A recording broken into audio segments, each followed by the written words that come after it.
Friends, welcome to this monthly meeting.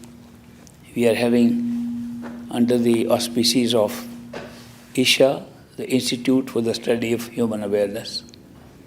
The idea of having these meetings on a monthly basis is to keep us on track on the spiritual path. Our minds being what they are, we lose track very quickly because of the diversions and distractions that are around us in our daily life. And that is why we need a little re-trigger to get back on track and change our priorities as they ought to be, which should be that the priority of our purpose of human life is to go back home, and it should be number one. It should be priority number one, that we have to take steps of what will happen after we die in this physical body. Do we want to come back into this cycle of rebirth, or do we want to go back home? If we are fed up of our stay here, if we feel we have had enough of it, if we feel this is not our home, then these are the signs that we are a seeker of our true home.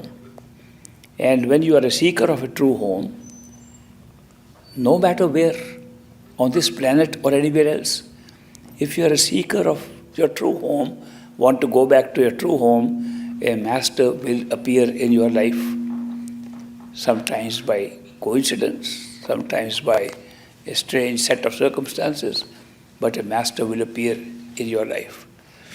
It is so set up already. It is not something new.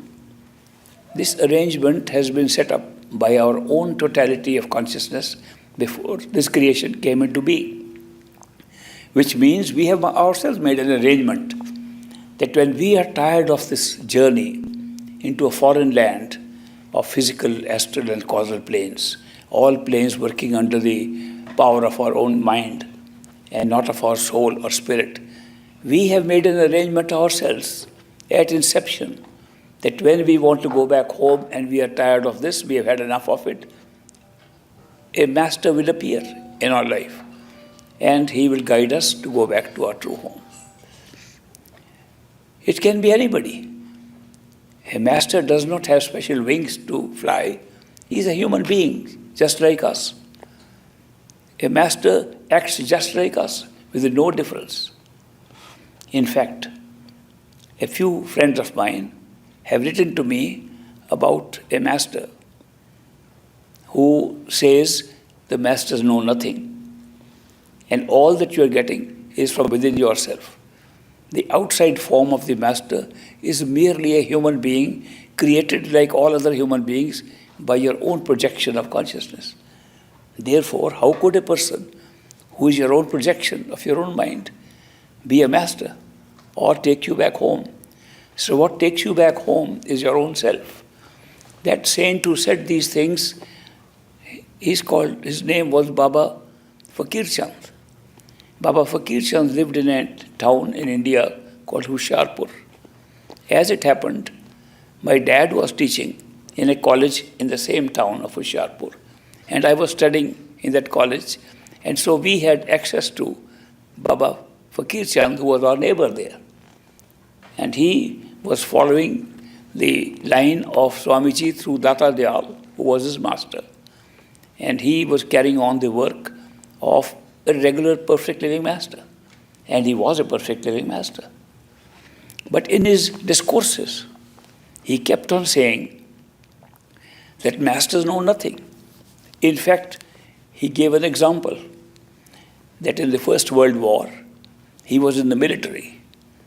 And he was posted in the advanced base office, and 3 of his disciples, initiated by him, were also in the combat zone in the war in the front.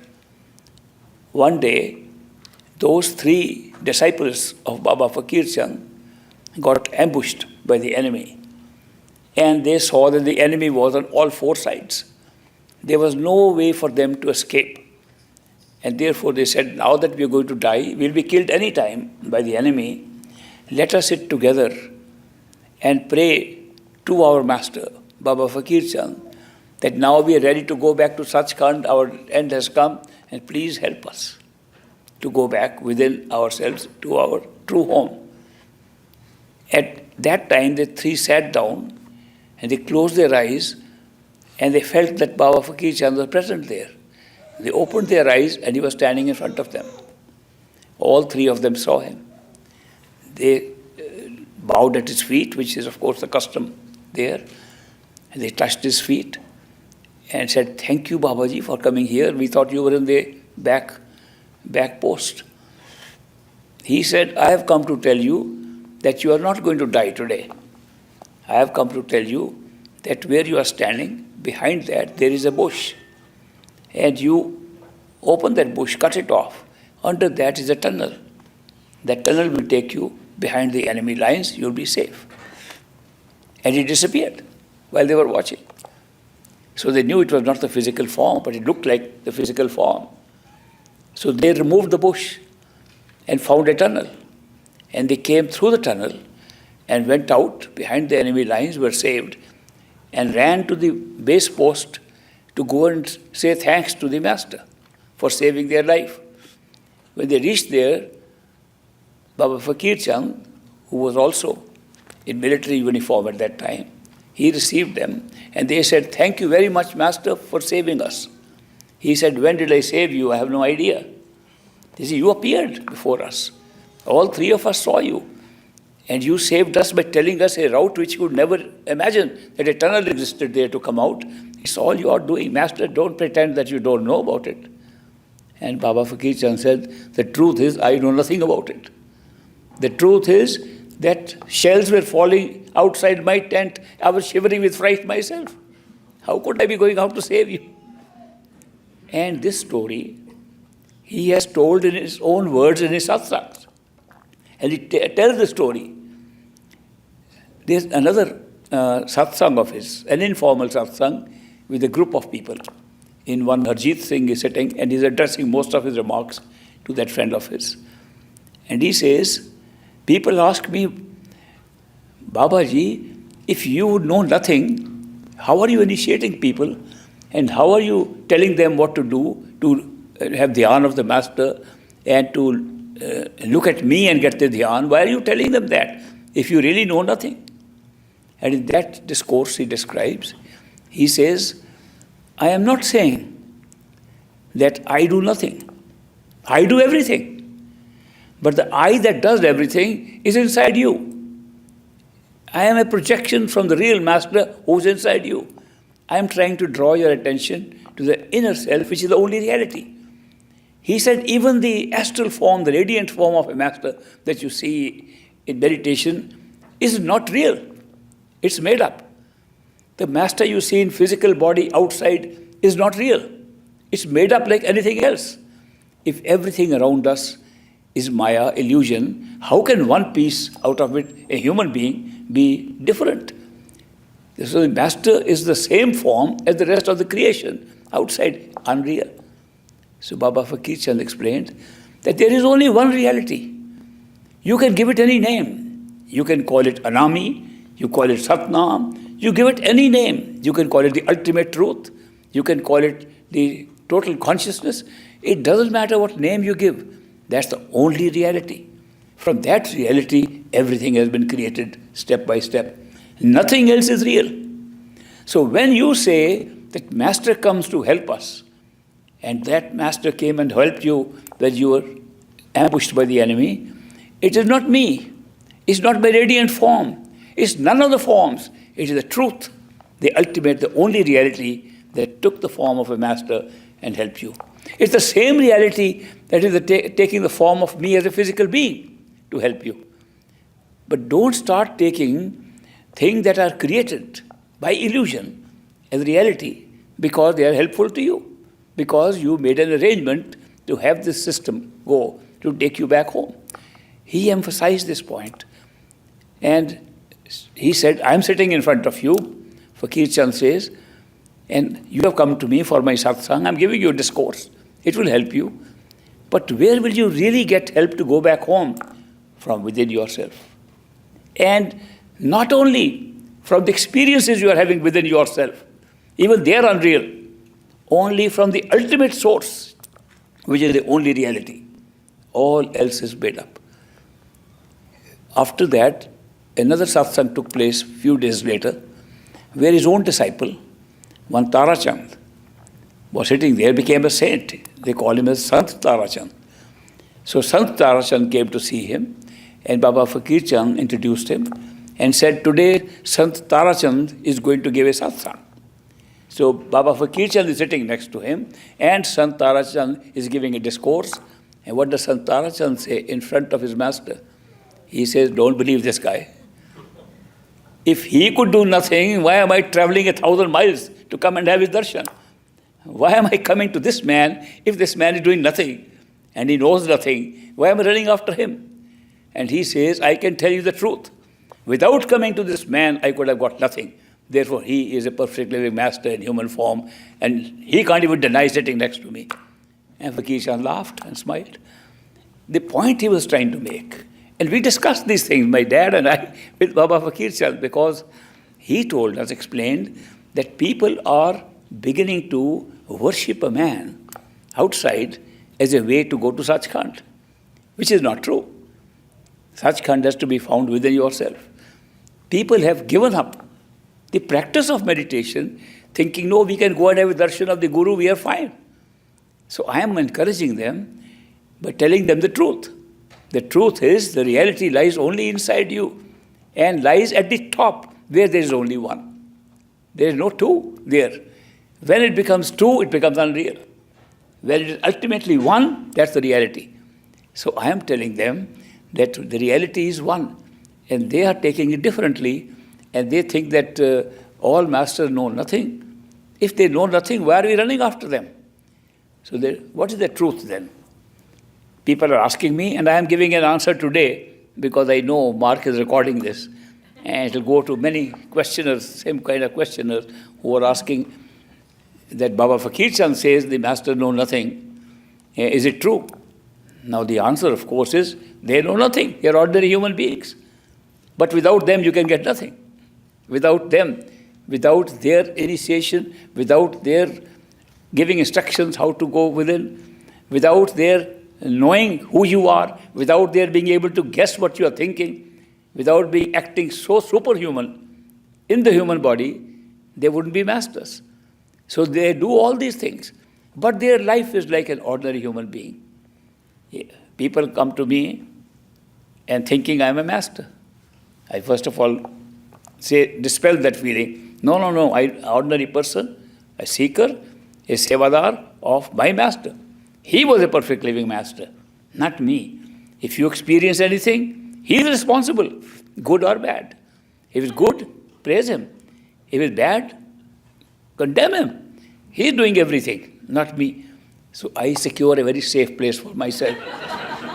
It's a nice way to present it. But then the difficulty comes when somebody comes to me and he says, what is the answer? I said, what is your question? He said, you know it already. And I said, no, how could I know? No, I don't believe you. You know it already. So give me the answer. I am absolutely nonplussed. I don't know what he's asking, what information he wants, and he's putting it on me. So I herald a guess. Sometimes the guess can be yes. Sometimes the guess can be, yes, work on that. Sometimes guess can be, And they all work. How do they work? I don't know how they work. So the working is inside them. Because they had the question in their heart, they got the answer in themselves. I have frequently said that nobody can ask a question unless you already have the answer to it within your own consciousness.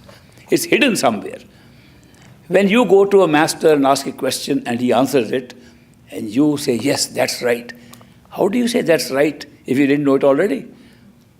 It is only a verbalization, a vocalization of an answer which is already in your head. So all the answers to all our questions are already in our head.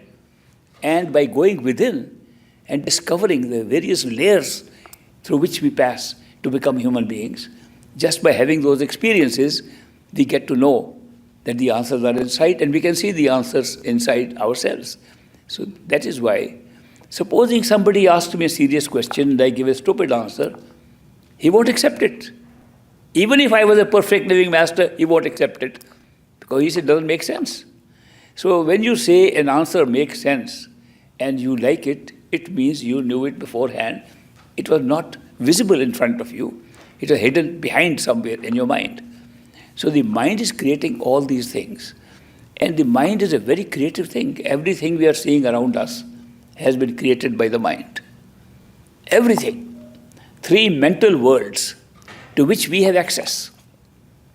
The physical world, where we are now sitting in our physical bodies. It has come into being because our reality, our self, our consciousness, which is our only self, a true self, the only reality, the consciousness, which is the only reality, is currently working in a physical body, wearing a physical body, and sitting inside that physical body in the head, behind the eyes, and operating the system. By consciousness, which we can call a soul. Soul is pure consciousness. It does not think, it does not see, it does not feel, it has none of these things. The soul is pure consciousness. It can sit inside another apparatus and begin to think, feel, see, do everything.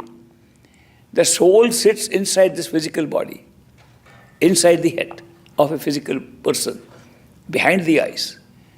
That is our true self. A true self that will never change no matter what. A true self that if you go and sleep at night and dream, the one who is dreaming and seeing the dream is the same true self. You go to a higher level of consciousness, to the astral plane, and can fly there. You will be flying the same self that's sitting in the physical body. You go to your true home, it will be the same self that started the journey and is ultimately finding the truth, the totality is the same self. The self never changes. The fact that the self occupies different forms around it creates the experience of different worlds around it. When the self sits inside a physical body, like it is sitting now when we are all assembled here, the self is creating a physical universe for us. If you don't have the physical body, this universe disappears. It can be any change of your form, imaginary or real. Any change of your form changes the universe around you. Therefore, what we are calling an everlasting physical world, created by a big bang billions of years ago, in which we have come for a little while, this physical experience around us, this physical world, is being created merely because we are sitting in a physical body. The physical body creates the physical reality around us. The beauty of this whole system of creation is, it does not create shadows or illusions, it creates reality. The definition of reality being what we think is real, what we believe is real, what we test out is real. So all our tests to find out what is real are confined to the very experience we are trying to test out, if it is real or not. For example, if I want to test if these flowers are real or am I just hallucinating and imagining they are there, what's the next step? I'll touch them. No, they are real. Because I could see them and also touch them. We confirm our reality of things by using the same sense perceptions which are creating the very thing we are trying to verify. And that's a big error. You can imagine if you are going to sleep at night and have a dream. In the dream, you're sitting in a chair like I am sitting here. In the dream, there are flowers next to you. And somebody says in the dream to you, do you know this is not a dream, it's real? You say, no, I think it's a dream. You say, okay, you can see, are these flowers dream flowers or real flowers? And you touch them, they're real. And then you wake up, there are no flowers, there's no chair, there's no friend telling us to check up, and there is no me that was moving and asking this question. The me now becomes one who was sleeping in the bed. Who was that form? What form was that which could sit up and ask questions and touch flowers when then none of them existed, and the belief that they were real was continuously present. The belief of reality was continuously present while we were dreaming. Only when we woke up, we discovered it was unreal. But once we woke up, Then these flowers have become real now. Those are dream flowers. But I've woken up now, found real flowers. How do I know they're real? I touch them, they're real. I'm doing the same thing I did in the dream. To verify the reality of something, you cannot use it.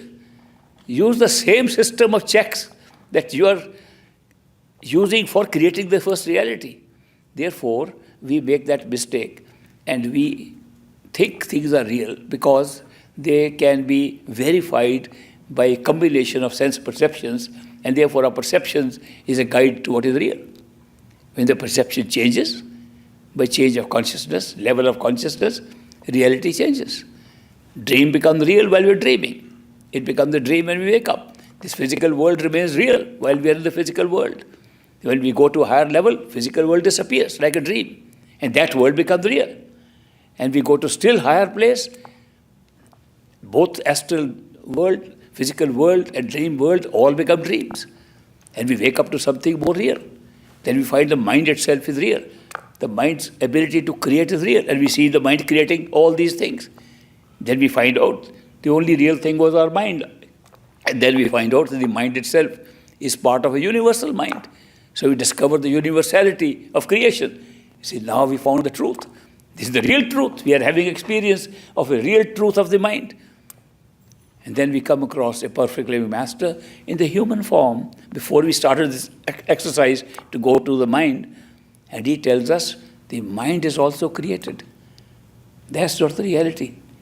And he tells us a way to go beyond the mind. We go beyond the mind and find all the things we were real were unreal, created by a process which consciousness has, and the self, the conscious being, was still the same, continuously the same. At the end of the journey, spiritual journey of perfect living masters, not all masters, of perfect living masters is totality of consciousness where there is only one. And that one is real. Not the manifestation of one. The one that creates the one is real. Let me distinguish between that too. People say, let's go to Sachkhand, our true home, because that is real. I'm saying boldly today, even Sachkhand is not real. Nothing created anywhere is real. The creative power, the creator is real, not the created things, no matter what it is. The created things create their own depth of reality. They look more and more real as we wake up higher and higher. Ultimately, it's complete reality. It's a created reality. But the one who is creating this reality is our consciousness, appearing as an individuated form, as an Atma or a soul, right here. Continues to be individuated right up to the mind level, and even beyond the mind, remains individuated as one unit. Ultimately, in our true home, merges with totality and find that everything that was ever created was all within that one consciousness. Nothing happened outside of it.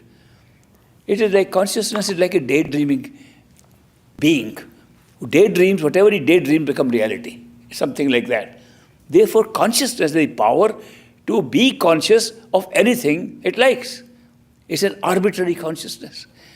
It is not only arbitrary, it's playful. The word they use in India for this function of consciousness is Moj. Moj we have translated as will. It is the creator's will that creates everything. It's the consciousness will that creates everything. In totality of consciousness, it's will that creates everything. Will is not a correct translation, because the same word Moj we use, let's have Moj, let's have fun. So it is a fun will, a playful will. Arbitrary, playful will is what the Moj of the ultimate totality of consciousness can be termed as. The whole thing has been created for a playful purpose. It's a game. All levels of creation, including our true home, has been created as a game so that consciousness can play around in it. And right now, we are in a certain section of that game. The section we call physical body in a physical world. It's just part of the same game. And we can rise lower, go to dreams, or rise higher into astral experiences. It's still a game. We don't take it as a game. we take it as the only reality, not only reality. We take it as the only reality. Any one level of consciousness which we are experiencing, that level is the only reality. That's beautiful. If we had multiple realities, everything will become sham and become unreal. So by confining ourselves to one level of reality, right now the physical reality, it makes it an absolute reality. That there can be nothing more real than what we are experiencing. And that is why it's the best form the consciousness has used to create reality. Otherwise, it would only create illusions. It would create maya, mithya, what they call something that is destroyed, that just comes into being and is destroyed, something temporary. All those things that are temporary could not be the reality, and all these things are created temporarily. We physical bodies, what life do we have? We have a life of, 100 years? Not many people live and reach 100 years. Very small fraction of time. Even if we take the physical calculation of time from the Big Bang of billions of years, then 14 billion years earlier, this whole universe started. 4.5 billion years ago, this planet came into being where we are sitting, and in that we have a 100-year life. It's like a few seconds. If the clock from 12 to 5 was our total creation, it's just a few seconds we are here, not even a few seconds. How are we giving so much importance to the few seconds? And if you go to sleep and have a dream, what's the time frame there? Our whole life is a few seconds, maybe a few minutes. In 1962, I came to United States for the first time to stay here and to study here at the university and to learn more about America. In those days, they were studying sleep and dreams in a big way. And I attended one of their courses. I attended with them their experiment they were doing on sleep and wakeful states. They found out by taking subjects in their lab to go to sleep and put electrodes on them, cameras on them to see the rapid eye movements of the eyes and monitor all the vital forces, vital signs of the body. They were examining everything, and in the middle of the sleep, when the charts were active showing that the person was now dreaming, the eyes were moving, rapid eye movement was taking place, they would wake him up and say, "What are you watching?" And the person would describe the kind of dream he or she was having. If the eyelids were moving vertically up and down, the person was woken up, he would describe a scene in which there is a waterfall, something falling down, ourselves falling down. It's a vertical motion going on in the dream sequence and can be read on the movement of the eyes, under the eyelids. If the eyelid, the eye inside the eyelid was shaking like this, you could read outside on the eyelid. Then you wake up, say, I was watching a tennis match, the balls were going from here. It was a horizontal activity going on in the dream, which was being represented on the eyelids. They were taking pictures of the body. A very stormy scene was going on. Somebody was attacking. The whole body was moving around, turning around while in sleep. So this physical body was totally connected with the events that were taking place in a dream. But the subject was taking the dream to be the only reality. Then these people would record. The lab people would record what they are saying about the dream. And in the morning, when they woke up, they had no idea they had any of those dreams. They discovered we dream every night, all of us, several times. And no dream lasts more than 12 minutes. They didn't find any case. Some of them last a few minutes, some of them last less than a minute, some can last 5 minutes. There was one case that came up while I was still there, in which a person says, when woken up in the middle of the dream, I can tell you, I saw, when I was a little child, I was seeing my school. Then I was growing up and I remember I met my sweetheart. And then I remember we got engaged. I still remember where that happened. And then I grew up and I had children. I had married her and I got children. Then I became a grandpa. Then I still remember my grandchildren. And then I was very sick. And when I was very sick, I woke up. You woke me up. And they timed it. It was about 5 minutes. In 5 minutes, the man lived his whole life. And he had an experience of the whole life. How did they explain that a person can have an experience from childhood till almost death in 5 minutes of physical time?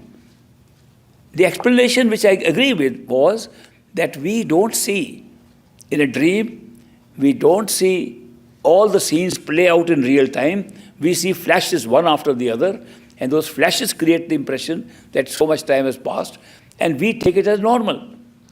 In a dream, we can be in one town now, after 1 second we can be in another town, one time in Chicago doing something, next minute in New York, and the dream it will look absolutely real.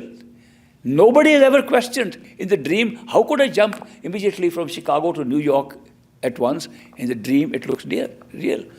The laws of nature operating in dreams are different than the laws of nature creating the sequences here.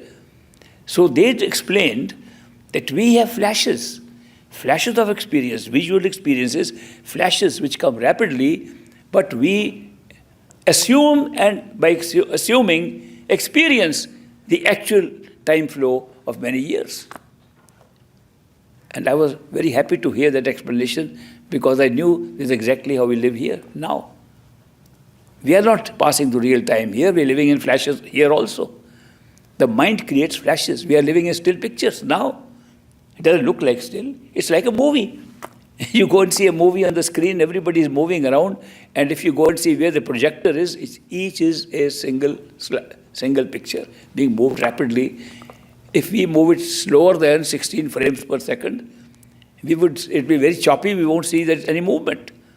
You speed it up, it becomes movement. Here we are moving millions of slides per second. In the physical world, it so smoothly runs into it. Why? Because the mind has an ability to use persistence of vision, persistence of an experience, and create continuity and movement and mobility. That is why in the movie we see movement because they flip the single pictures so fast and they are connected one with the other. The gap between the two of 1/16th of a second or 1/32nd of a second that they're using now, that gap is covered by our mind, and the old picture continues to merge in the new and creates a continuity of movement. This life we are leading is this exactly the same thing. But how will you know it? If you leave the screen where you're seeing the movie and go back into the projector room and see how the scene is being projected. Supposing you are in a movie theater and you are seeing the movie and somebody says, this is not a movie really. Nothing is moving. It's all still. You don't believe because you are seeing the movie yourself. Then you have to go back. It's not in front. In front is exactly the movie. You go back and at the back is a projector. And the projector has a film loaded into it. And that film is all single pictures which are not moving. But the projector is moving them fast. And therefore, on the screen you are seeing movement. And behind the projector, there is light. The light is what is projecting through the projector and creating the shadows which look like real movement. And you go and verify, it is true that all the time you thought they were real characters, you were identifying with them, you were laughing and crying with them, you were feeling so tense if serious scene would come, you sit on the edge of your chair, taking it real. When you found out that there was no reality, you also found out another thing, that the film was not being made at the time when you were seeing it. It was pre-recorded. The film was loaded into the projector and the film was shot way back. It was brought to the movie theater and it was put at the back. Now this is a simple simile I'm giving, an example. It's happening to us right now as I speak. What we are seeing is a multi-dimensional screen. Around us is a multi-dimensional screen. in that everything is being projected, including our body. What is not projected is the viewer of this movie who is sitting inside one of the characters of the movie. A little different from the other movie, because in the other movie we sit separate from the screen, and therefore we can keep the identification we are just watching a movie, if we want to think of it. Most of the time we don't want to think of it. We want to enjoy the movie as reality. But if we know that we are not on the screen, we are sitting up aside, it becomes easy to know it's a movie. Here in this movie of physical life, we are sitting in one of the characters. And therefore, the character around us is also part of the movie. And so are all the other characters part of the movie. How do we then, when you're sitting inside a character, look at the projector? Fortunately, the projector is also within the character in which you are sitting. And you go back inside. Ignore the movie for a while. Turn back inside. Go within yourself, inside. And you will find that what you thought was life happening around you was actually a projection of a movie pre-recorded and pasted in your mind right there. That it is not playing real mobile scenes, it's playing single shots, even now. And you will see that the projector in which it is put in is called the human mind. And the light without which nothing will be visible is your soul, is your consciousness. The consciousness presents itself through the projector of the mind and creates a multidimensional movie around us and looks so real. It's a beautiful thing. How could anybody improve this kind of creation?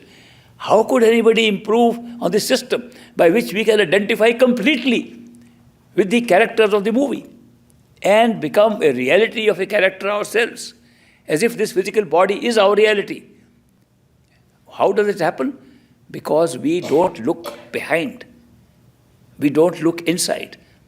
We look outside. We are continuously watching the screen outside, which looks so real, and therefore we are going through the ups and downs of a movie in which we are participating by sitting in one character. But you can see it.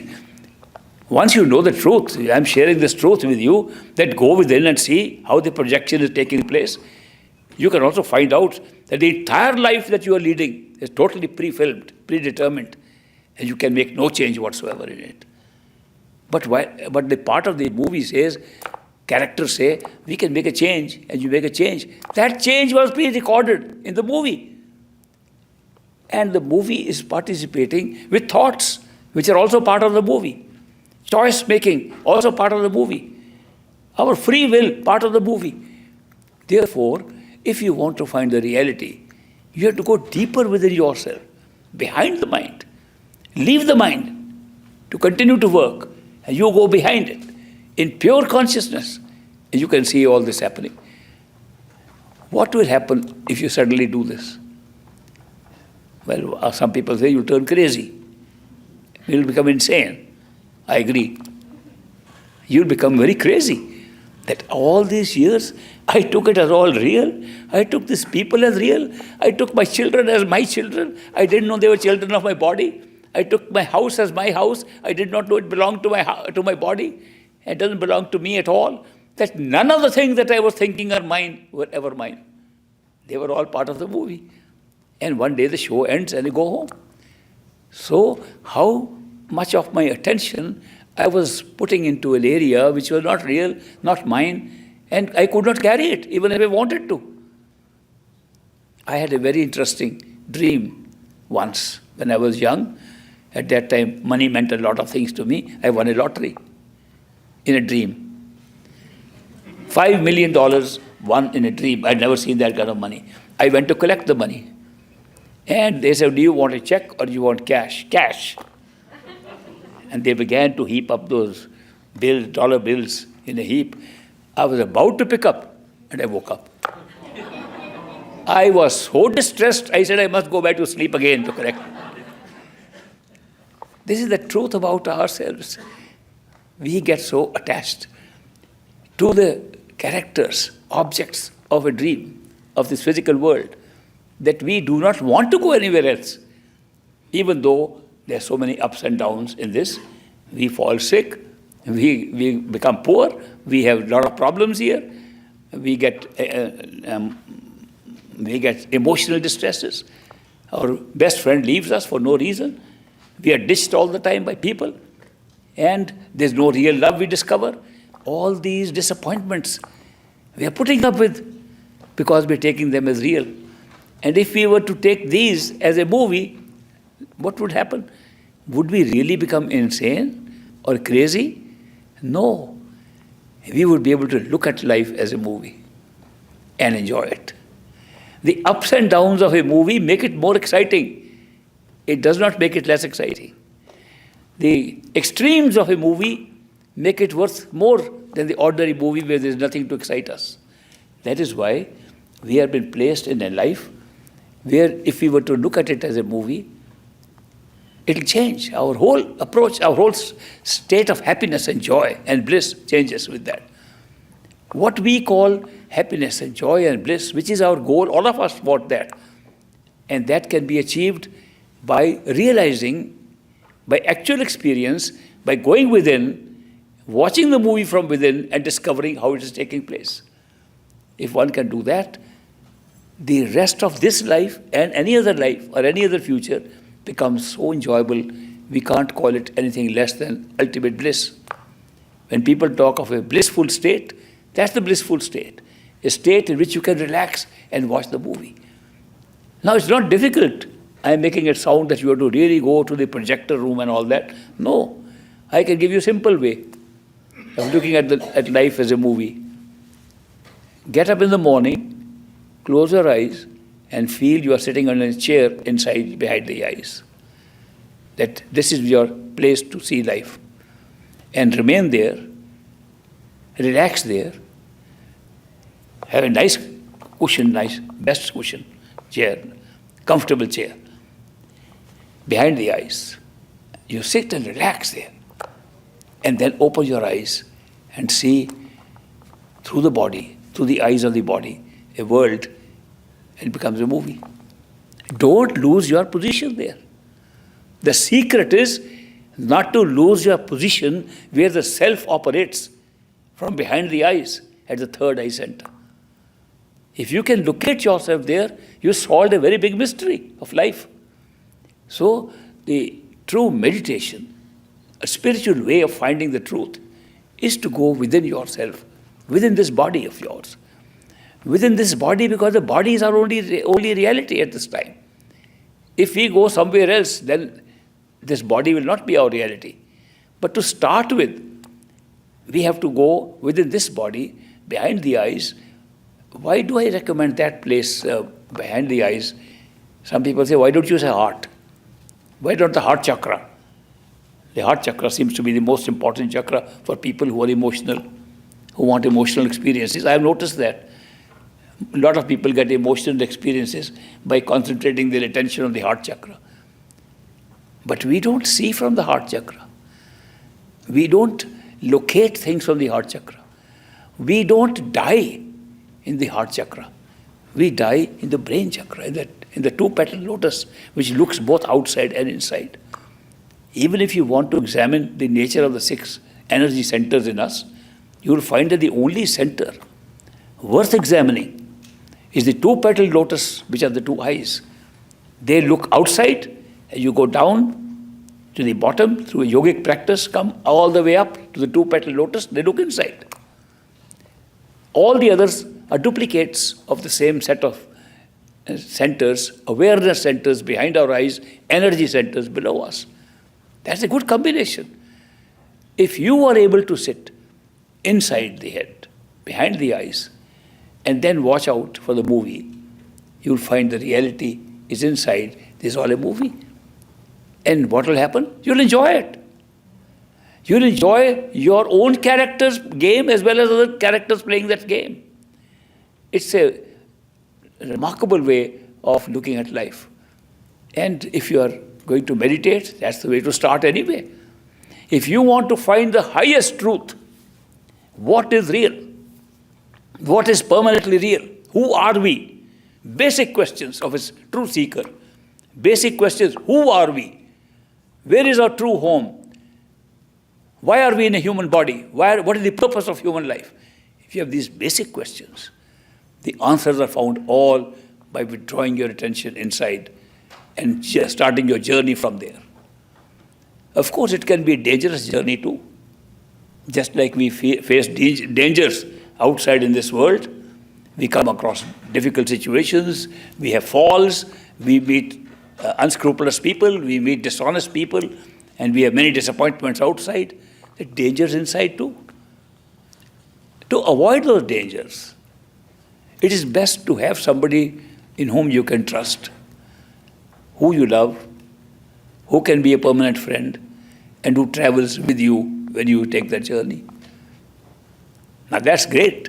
If you can have all these conditions met, that you have a friend who goes with you on the journey of truth from behind the eyes right up to totality of consciousness, and who knows the way already, who's already been there, and whose friendship can make you a permanent co-traveler, the greatest thing that can happen. This is what happens when a seeker gets initiated by a perfect living master. A perfect living master is one whose consciousness, whose awareness at all times is consistently knowing all these levels of creation and the totality where it's only one consciousness. It is not that he has to go and find out. There's nothing to go. It's all there. Supposing you have something right here, you say, I'm going to go right here. How can you go? If you are where you are, how can you say, I'm going to go there? I'm going to have a very great spiritual journey. People say, let's go on a spiritual journey. And I say, where are you going? To a true home. Where is the true home? Right where you're sitting here. So what kind of journey is that? It is not a journey of distance at all. It's not going from one place to another. It's opening up awareness from one level to another, sitting in the same place where you are. You don't go anywhere. You just realize and open up your higher and higher awareness till you become aware of everything. As you open up your higher awareness, just by the way construction of this reality and illusion has been done, you will always have one reality in front of you, not multiple realities. When we go to sleep, that's our reality. When we wake up, this is our reality. We go to astral plane, that's the only reality. Everything else dreamlike. We go to the causal plane of the mind, that's the only reality. You rise above, everything was unreal, the soul is only real. You go above the soul, totality is only real, nothing else is real. But when you merge in totality into oneness, of one consciousness in which the whole thing has started, then you are aware of everything at the same time. This is their advantage that these perfect living masters have over us, that they are constantly aware of all these levels. For them, all the levels are real and unreal at the same time, because they know the purpose of creation. The purpose of creation was to have different series of experiences at different levels. It has been achieved. All forms of life have been created for different experiences. And one form out of 8.4 species, 8.4 billion species, one form has been reserved for getting out of the whole mess, getting out of creation and going back to the Creator. And that form happens to be the human form. It's only in the human form you can become a seeker by virtue of a strange device, most magical device, a most magical device of becoming a seeker. And what is the magical device? Magical device is the mind can assume that it has to make a choice to be a seeker or not to be a seeker. Free will. The experience of free will is the magical thing given to us by which we choose, we select to become a seeker or not to become a seeker. To say we want to go home or we don't want to go home. This ability put into the mind to make choices is what is so unique.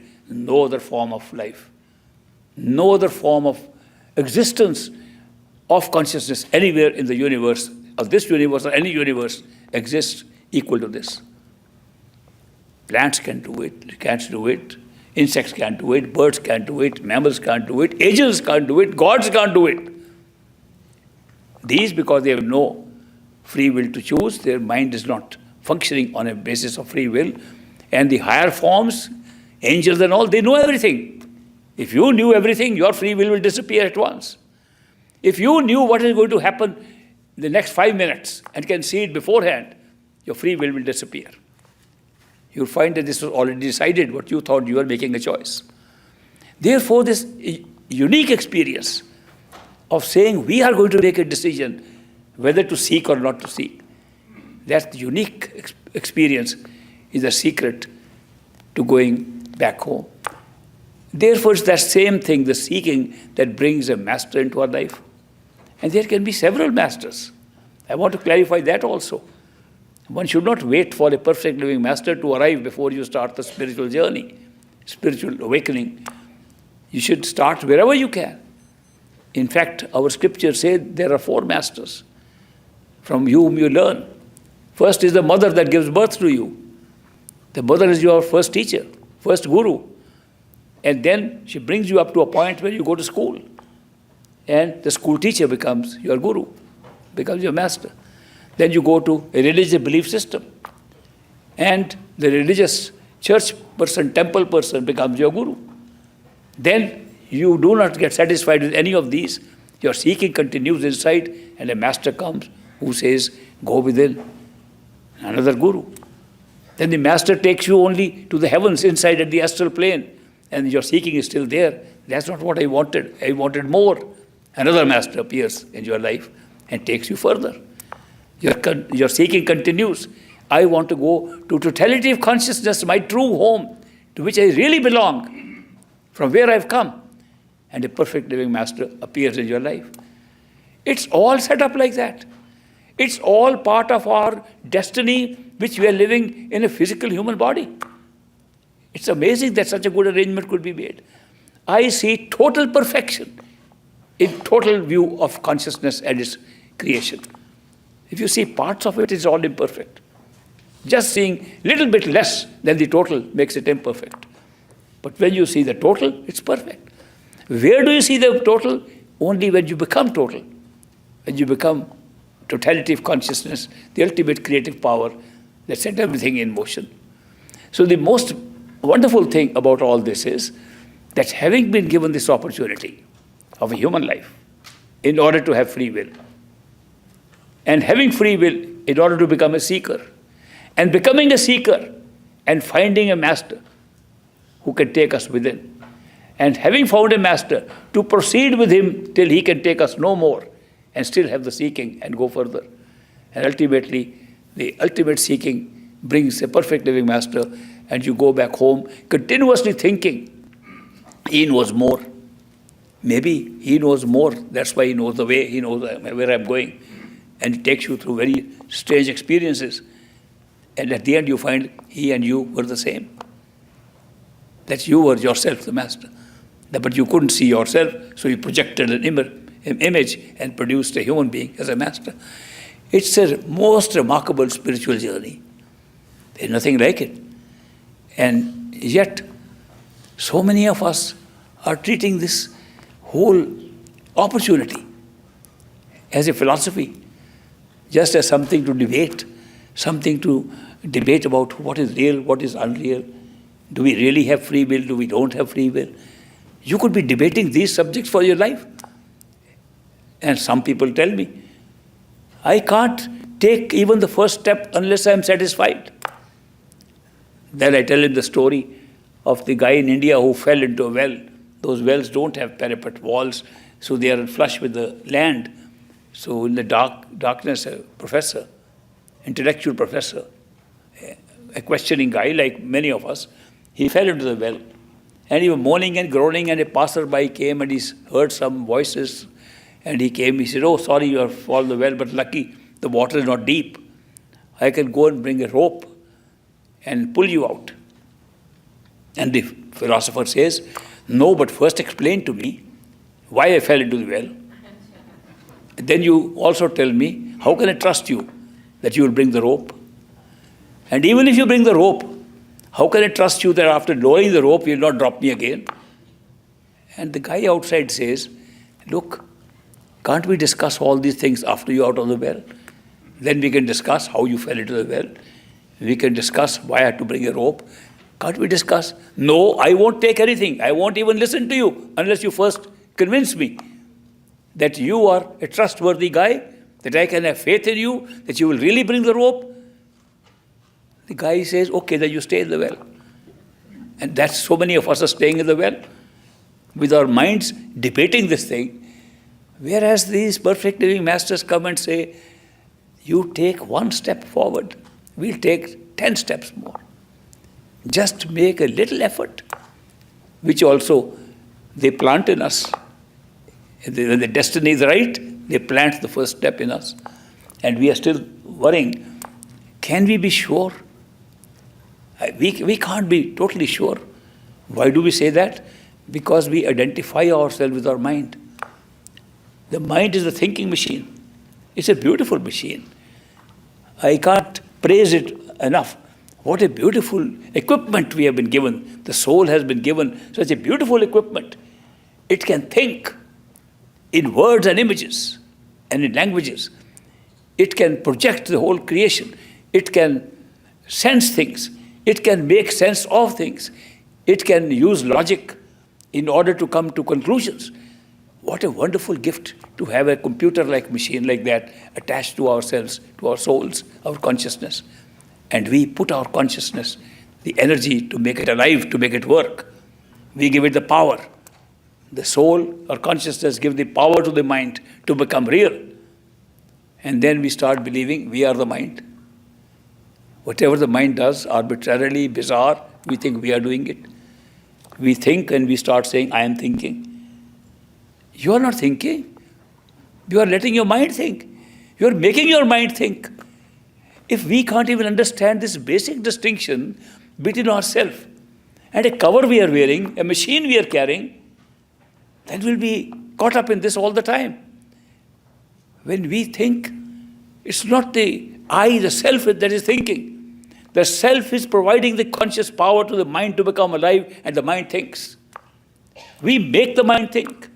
And if we knew that part only, that we are the controllers, the power givers to our own minds, that our minds will think the way we want, not what the mind wants to think.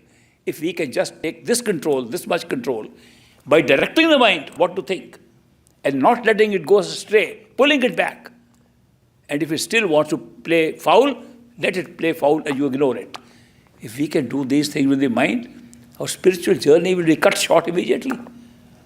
Because most of our obstacles in our spiritual journey are our own mind. Our mind, which creates doubts. Of course, we're built to do that. I must tell you, it's a good machine. And one of the programs in it is create doubt on everything. Why is it a good thing to create doubt? Because if there was no doubt, we'll be so credulous. Anybody says something, we'll believe. Somebody else says something else, we'll believe that. We'll never have a chance to screen out something from the other, to screen out the truth. Therefore, it's a good thing we have a machine that makes us skeptics and says, watch out. Watch out. Look at all the alternatives. Be careful. That's what it does. It's a good thing that the mind doubts. But if we begin to believe that the mind is our own self, then we are in doubt all the time. Not our machine is using to warn us. We become the warning to ourselves. Not only that, the mind, when it doubts, it creates the next consequence of doubt, which is fear. We are afraid. We are never afraid if we are not doubtful. Doubt creates fear. So we live a life of insecurity. We pass our show, this whole show which we should be enjoying, we're sitting in a state of insecurity, in fear. We don't know what will happen. Anything can happen. The mind comes up with strange nightmares at night and daymares. I don't know if there's a word called daymare. Anyway. But we are constantly frightened by this mind. Why are we frightened?